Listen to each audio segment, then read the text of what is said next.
Welcome to our lesson about using dimensions. Let's begin with a new part document, standard template, and OK, here we are in the sketch environment.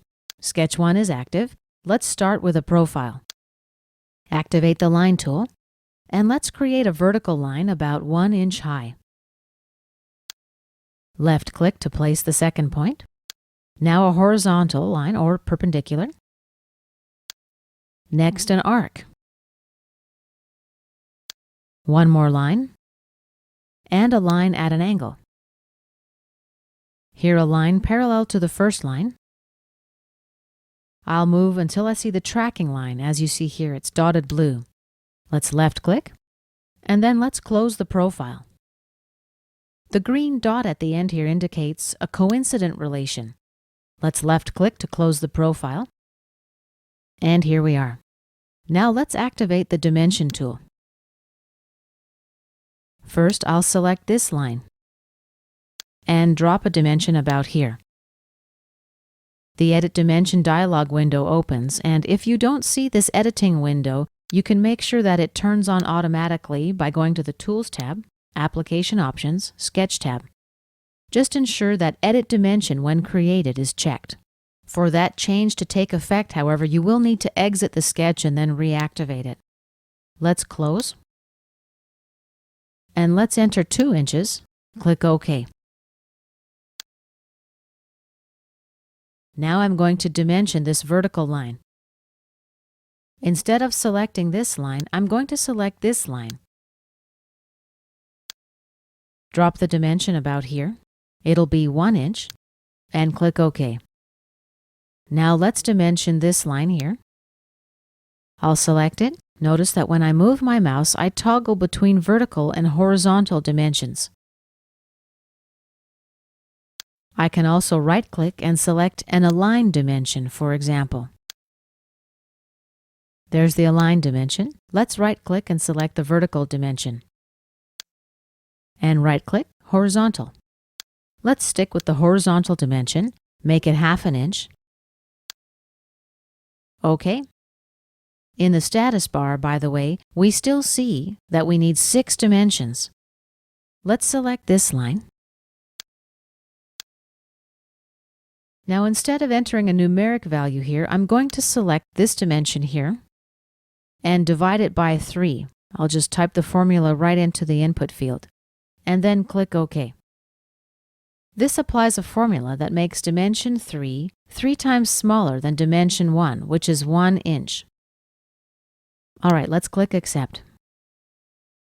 Now if I double-click here and enter 3/4 of an inch, 0.75, OK.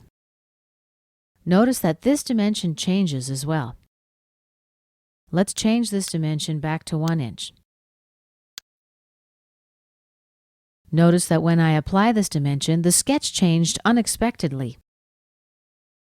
To fix this, I'm going to apply a collinear relation between this line and this line. However, you won't always be able to fix a situation like this. Sometimes you'll just need to click Undo and then apply a different dimension or constraint. There's another solution I could try, for example, in this situation. I could apply a coincident constraint between the left corner point and the origin point. By the way, I'd need to project the origin point first. Let's right-click and select Done. And let's try a collinear constraint.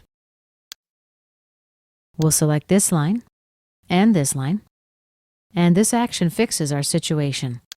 Let's undo. Now let's project the origin point.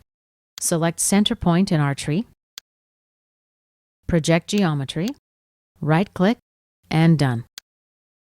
Now let's apply a coincident relation between this point and the origin point. This resolves our situation as well. Let's apply a collinear relation now. We'll select this line and this line. Most of our profile is blue. We see in the status bar that 2 dimensions, however, are still needed. Once again, to see where we need dimensions and relations, just grab and drag a point. And let's undo. Let's place a radial dimension here and position the dimensions for this point. Let's make it 1/4 of an inch. Accept.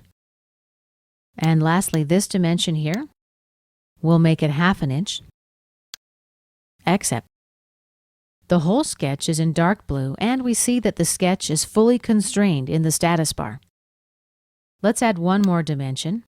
I'll add an angular dimension right here.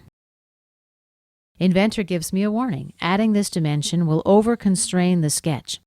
Choose Accept to create a driven dimension. Let's accept.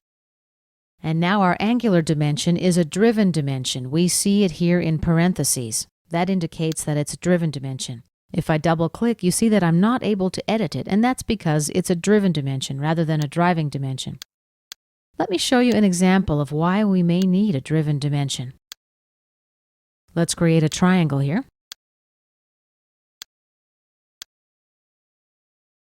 And now let's apply some dimensions.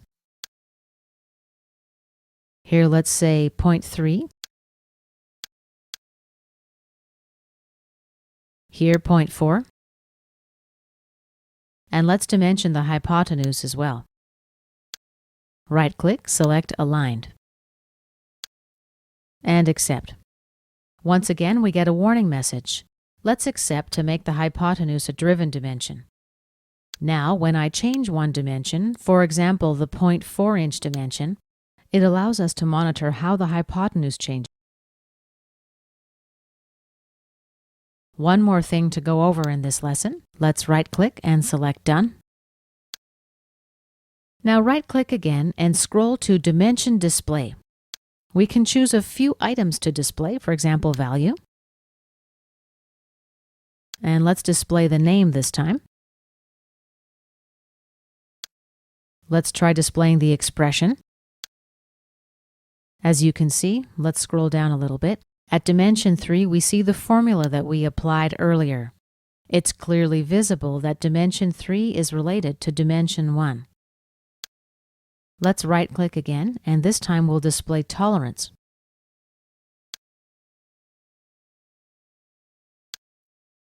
Lastly, right-click and display precise value.